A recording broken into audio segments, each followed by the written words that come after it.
Hi, I'm Emily Vale, and welcome to Behind the Bookshelf. Today, I'm joined by Wendy Dalrymple, who loves to explore the beauty in horrific things. She is a Florida-based author of feminist pink horror, gothic, and romance novels, and has had her work published by a number of small presses as well as independently. She is the author of Birthday Party Demon, a nostalgic YA novella, as well as Credenza, a Florida gothic novel. She also just released a pink horror novel titled Bedrot Baby, which explores themes of self-image and body horror through the lens of the early 21st century. And she also just had a slasher novel release called Killer Summer, which is trending #1 on Ingram Spark right now. And it is a nostalgic ode to her favorite teen horror films. She has a few more upcoming titles, which we'll talk about here today, as well as Femgore. Hi, and welcome, Wendy. Thank you so much for taking the time to talk to me today. Hi, thanks for having me, Emily. Yeah, absolutely. I'm excited to talk to you in general, but also on this particular subject because I feel like you're the person to talk to about this. Oh, well, thank you. I'm maybe only one of the people, but I appreciate that. Yeah, one of the people. There are many. You're one of them, certainly. So I do have to tell you, I had a long flight recently, and I read Bedrock Baby, Oh, yay, and thank you. I absolutely loved it. I write and I just love reading that type of horror that has a little bit of level of camp to it. So it definitely, scratched my itch. Oh, great. I'm glad. My camp is where my heart is. I love campy everything, especially horror. So I appreciate that. Yeah, when you can put a tiny bit of humor in it, I mean, it's just, S- So, for anyone that doesn't know, we're going to be talking about Femgore today, as well as Wendy's writing, her books, and her journey here. So, can you give me a personal introduction into the horror genre for you as a consumer and a writer? Sure. I mean, as far as I can say for myself, like horror has just always been something I've gravitated to, especially since I was a little girl. And I think, Halloween's probably, in part to blame for that, if you could say blame, I guess.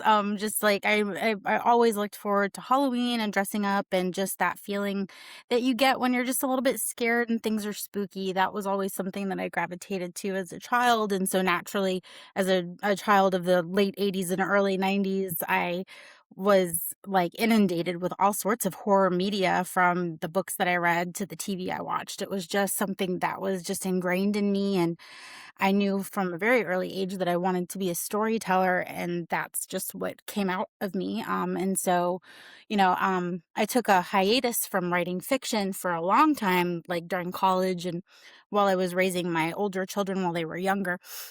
And so about 10 years ago, I started really saying, okay, I think I'm ready now to share my work with the world because I think you do have to be at a good personal place for that to be ready for all that feedback and all that comes with sharing your art publicly. And so yeah, for about the last 10 years now, I've been slowly building up to where I am now. Cool. And so I know that are you a hybrid? So you have some self-published work and then you also have been published by publishing houses. So is that how you first went into publishing? Did you self-publish your first book 10 years ago or? Yeah, well, 10 years ago, I actually I had it in me to just write some short horror stories and I just published them on a blog. And then from those short stories, I got picked up to write some horror or some paranormal romances. And so I did write a little bit of romance at first, and then I started self-publishing some indie horror novels. And then yeah, from there I've just been working with a lot of great small presses, just seeing where it takes me. Yeah, very cool. And so something you said, your introduction into horror a little bit was your fascination with like spooky stuff and Halloween. And I very much relate with that. And there is such an intersection between like paranormal and supernatural and horror. Mhm. Mhm. And so do you tend to kind of like weave that into a lot of your stories? Yeah, I like magical realism, and I think that my campy style works very well with body horror, which is like pretty much in as long as it's not a slasher. I mean, but slashers have body horror, but you know what I mean, like the psychological body horror. That's something that I think is present in almost every one of my books. And I think that camp lends well to that. And so yeah, I think that I like to blend real world horrors and psychological and paranormal horrors together, if that makes sense. Definitely. Yeah, it's definitely the right things marrying, it's again, that's my favorite thing to read. Mhm. So this is a question that can be answered so many different ways, but I just wanna hear your take on it. How because, it goes hand in hand with Femgore, which we'll talk about soon, but how has being female influenced your writing? I don't know. I think that, I market my work as being femme focused. So I don't I decenter men in my storytelling, especially in my horror storytelling, if that makes sense. I don't care if men like my work or relate to my work. I'm focusing on what I would want to read, and if other people who don't identify as femme like my work, then that's great. But I already know that my subjects and my name, the way I look, the way I market my work isn't going to appeal to every horror reader. So I don't necessarily care if anyone who isn't like myself doesn't relate to my work, if that makes sense. Yeah, it does. It's perfectly said, and I would probably answer the question in a similar way. I mean, just because I'm going to totally butcher this, but I saw a saying yesterday. It's just because you like pull up a chair for a certain person, it's not like taking away the seat from someone else. You know what I mean? So, like, you Yeah. know who your target audience is. Yeah, I'm hyper staying in my lane. That doesn't mean that I don't read other things and that I don't promote other horror authors in the genre who don't write exactly what I write. I just know that I'm going to be the most true to myself in my storytelling and the way that I want to approach horror if I work within these parameters. absolutely. So, to talk about this subsect of horror known as femgore, some words used to describe it are hard, visceral, vile, upsetting. What are some themes that you identify within this subgenre, and how would you define it?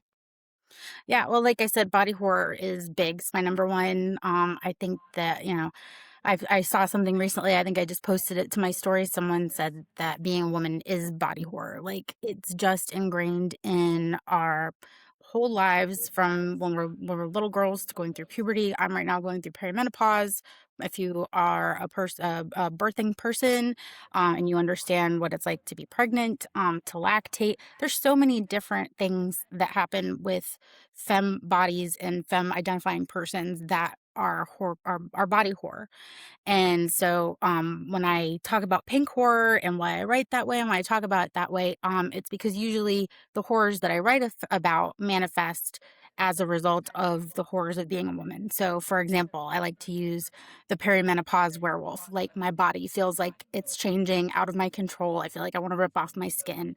I feel like I'm turning into something foreign to myself. And so that's kind of when I think of femgore, I think about that. Absolutely. Yeah, I would certainly agree. So, your book, Bedrock Baby, is that the last book that you released? Your most recent release, or no? That was February, and then Killer Summer, which is a slasher that just came out in May. Okay. And then I have another release this September with Quill and Crow, and that's Feed the Tree, and that is a Florida Gothic historic erotic novella. You are churning out the stories right now. I have a lot out, to be fair. A lot of it is backlog stuff that should have been Mhm. published before, but other things had to get shifted around. So if it seems like I have a lot publishing, I definitely do, but it's because I'm just kind of playing catch up. Yeah, and congratulations on Killer Summer. I saw it was number 1 on Thank you. Ingram's Yeah, Spark. yeah, it did really well. Yeah, I have not read a slasher yet. I feel like that is a crazy thing to, like, announce out there, but I haven't read a slasher, so maybe that'll be my first. Yeah, there's lots out there. Yeah, there certainly are. So, talking about, like, body horror, Bedrock Baby definitely has that in there, and it was featured in an article from Book Riot, where they touch on the subgenre of femgore, and so your protagonist in this novel, Bedrock Baby, is living an aimless life in the early aughts when she becomes the victim of a wild assault, and so how does Bedrock Baby fit within the parameters of this particular subgenre? I know I just said that it has body horror in it, but do you think it yeah, just tell us about it. I think it is the most pink horror, most like it is the like so far. It's what I've always wanted to write within this genre to say what I want to say. It's about just depression. It's about body image. It's about self worth. It's about consent. It's about a lot of things that women have to face, that people have to face, but particularly through the lens of being a woman in the early 2000s, being a young woman struggling. I wanted to also make commentary on sex work. A lot of times, within horror, sex workers are not given the respect that they should, are not treated right. And so I wanted to write a unlikable character that you could also root for, and that you could also see to be a person, who makes mistakes just like everyone else. Yeah. To that point, I really appreciated, on the face of it, you're like, okay, is this sugar baby?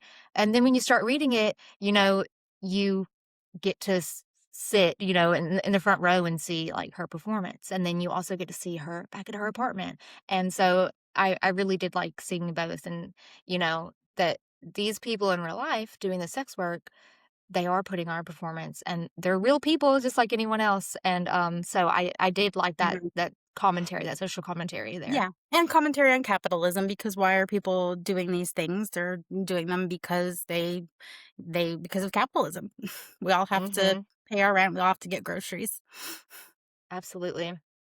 And I was thinking this when I was reading it a little bit, and I think maybe I had seen it used in marketing, or maybe someone mentioned it in a review.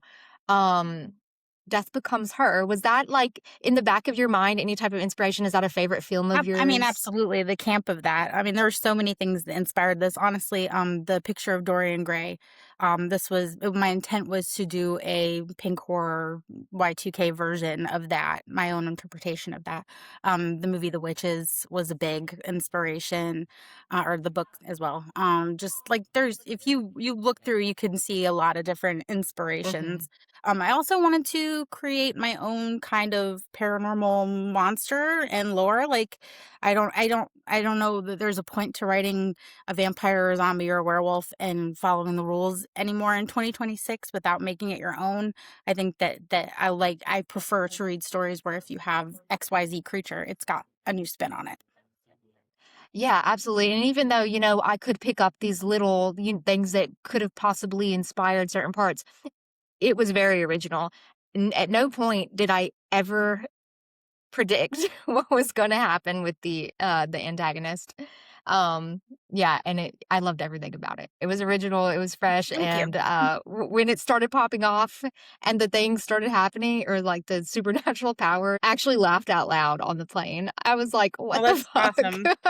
So I think that getting someone to be scared of something that you're reading and getting someone Mhm. to laugh while reading are two of the most difficult things. So if you could do one or both of those things, I think that that's just like amazing. So thank you. Yeah. So we've talked a little bit about, you have a couple books coming out in the near future. I know Feed the Tree is one. Stay at Home Wife, is that the title of the other one? Slay at home wife. Slay. Yes. Yes. After I said, Yeah. I was like, it's Slay at Home Wife.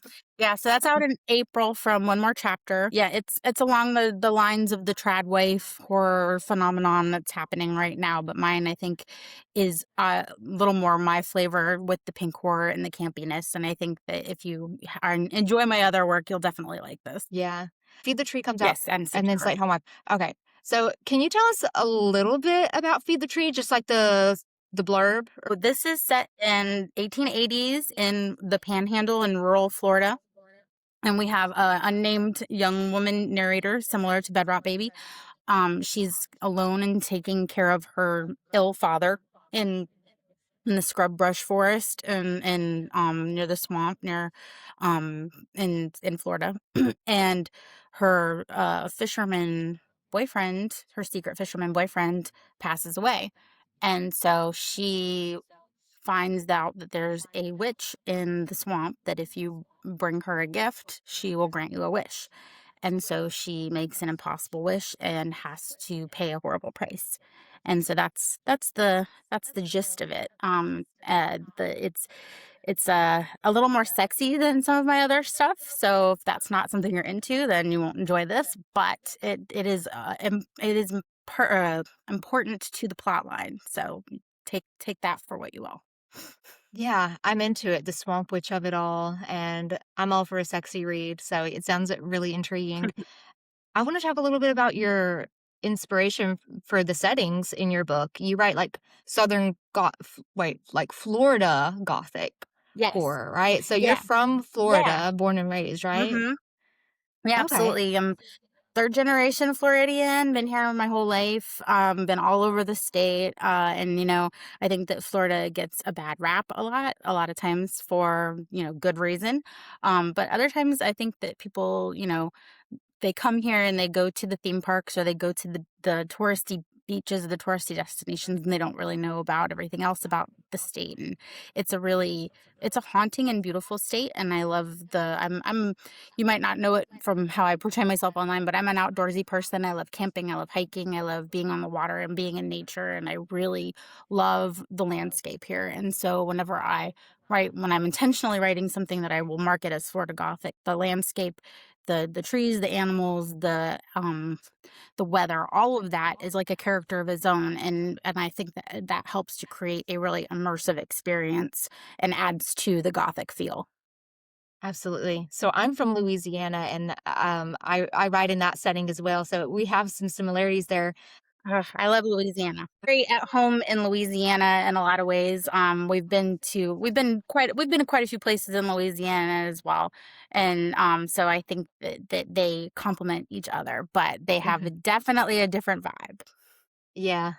Yeah, and I like how you were talking about the swamps and all that. It's like its own Mhm. character and it definitely lends to that like horror aspect, but there's also this like haunting beauty in it too. Just hearing you talk about feed the tree, I'm kind of like that's what I expect. There's going to be some decay, but I also Yeah. expect it to be very beautiful. Well, and then part of the inspiration for Feed the Trees when we went to the location where it's set at, and there is a state park called Tate's Hell.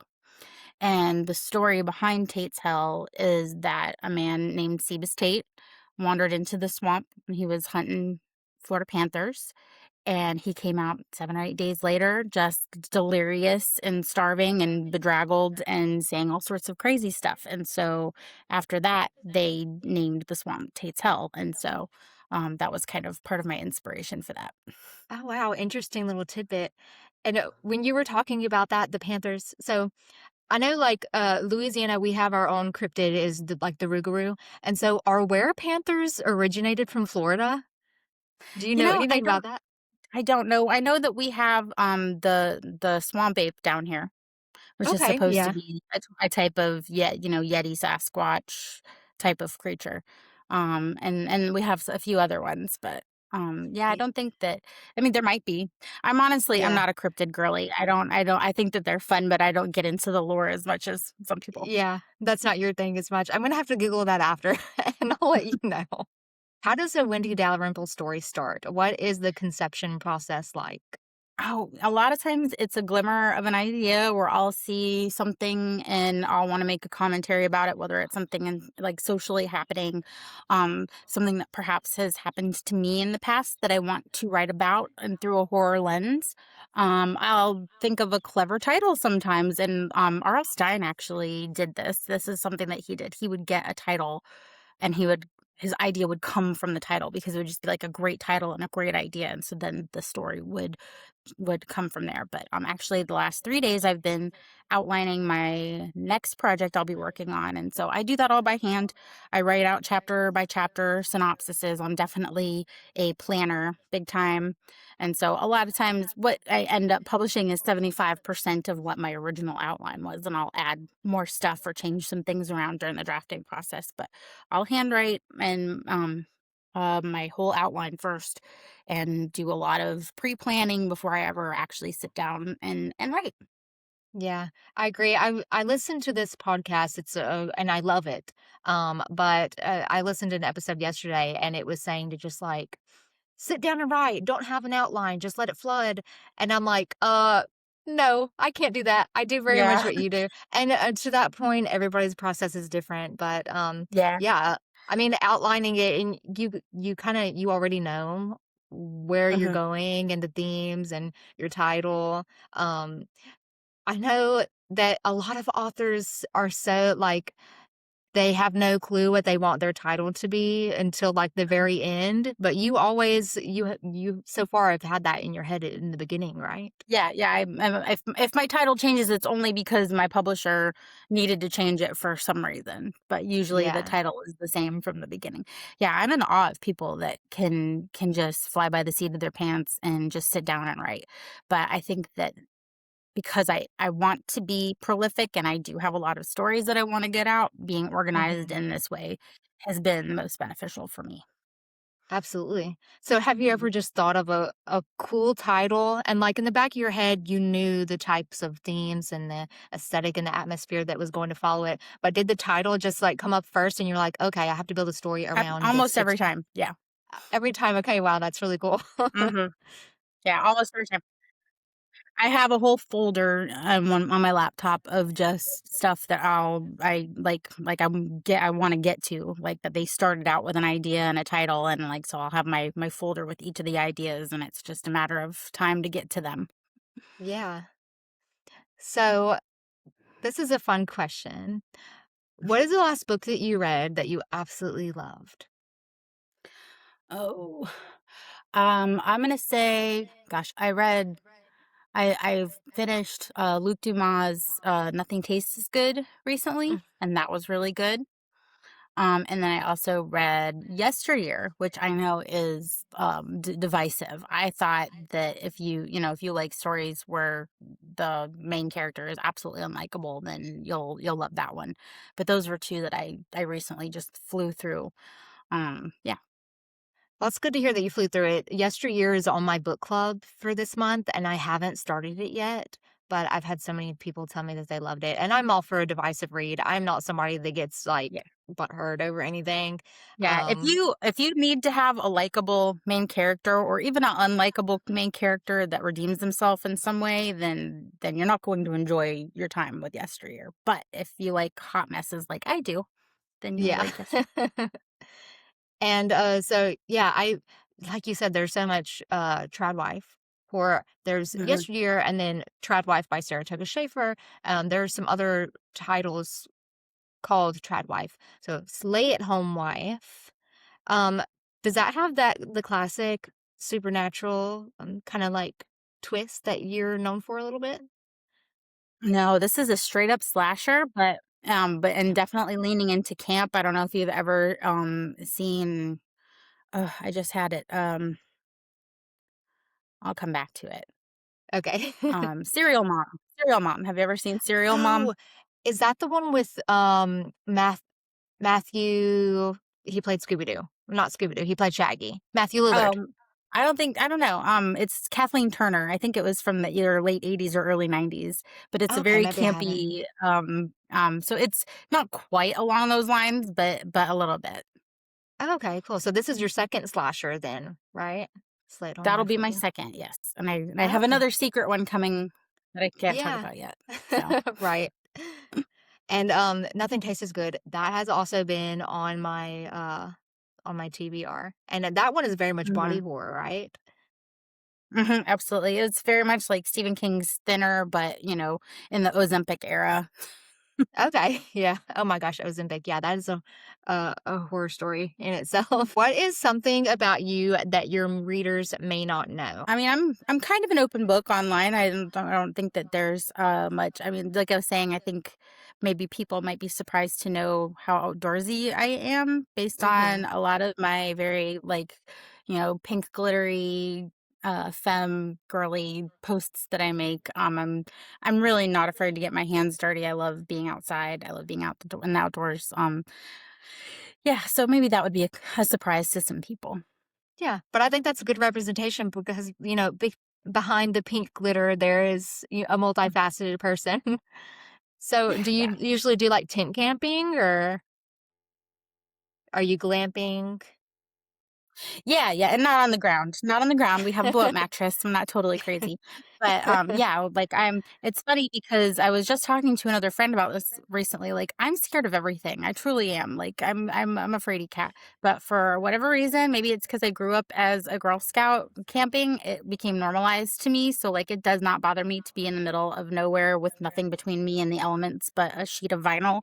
So, like, yeah, I love it, I just love being out in nature. Mhm. Yeah, I think it's a healthy fear, but you're informed about what's out there because there's a lot of snakes in Florida, right? There's a Yes. lot of bugs. Yeah, yeah, but I know it's here. Yeah, exactly. So, this is a question that I ask everybody. What's something that's bringing you joy right now? Oh gosh. This summer, I will say, if you've been following me at all, you'll probably know that I was obsessed with Widow's Bay, and I can't wait for the next season. That was just such a surprise. It was such a great series, exactly my type of horror and humor. It was so fun, and it's just been it really made me happy to because I don't have a whole lot of TV shows that I like. Like it's very they're very rare that it comes along that there's a show I want to binge like that. That and then just like Neil the Seal and Jimothy the little raccoon guy. Like I like whimsy. I like we live in such a horrible world and you read all the horrible stuff every day and just these little hits of dopamine and things that are just remind you that the world's not total crap. Those are the kind of things that kind of help me through. Absolutely. I love that answer. And oh my gosh, Widow's Bay, don't even get me started. I feel like I was late to the game, but Never too late. No, I yeah, definitely want to go on a Massachusetts Widows Bay tour now. Like I know somebody setting that up behind the scenes because that would just be so fun. right. And I saw when the actress who played Patricia got nominated for an Emmy, which Yeah, doesn't surprise yeah, me at yeah. all. No, that was Yeah. awesome. Yeah. Deleted my Netflix so that I could, get Apple TV just so I could watch that. I do the same. I hop between, like, I'll keep a service for a month or two just to watch something that I want to watch. But yeah, I can't. I can't keep a Yeah. streaming service for a whole year. That's ridiculous. Well, I enjoyed talking to you so much, and learning about your works in progress, or not your works in progress, but your upcoming releases, and I'm really looking forward to reading all of them. Yeah, thanks for having me on, Emily. Yeah, of course. If you're into all things pink horror and you want to check out Wendy's books, you can click the link in the show notes and go check out her catalog as well as her upcoming releases. Thanks for listening, and I'll see you next time.